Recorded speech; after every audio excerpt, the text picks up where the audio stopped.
இது இறைவனால் விதிக்கப்பட்டது. அவ்வாறு இருக்க நீ மட்டும் எவ்வாறு தப்பிக்க இயலும்?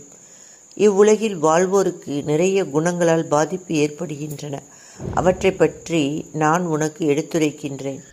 காமம், கோபம், பேராசை, சந்தேகம், கர்வம், பொறாமை இக்குணங்கள் யாவும் நான் என்ற அகம்பாவமாக உருவெடுத்ததன் விளைவாகவே இவ்வுலகில் பிறந்தோம்.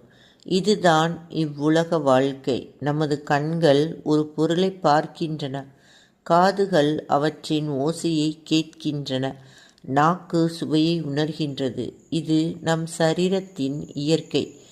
இவ்வுலக வாழ்க்கை சுகம், துக்கம் என்ற கலவையால் உருவாக்கப்பட்டது. அவை இரண்டும் எவரையுமே விட்டு வைப்பதில்லை. இவற்றில் இருந்து விடுபட எவருக்கும் சாத்தியமில்லை.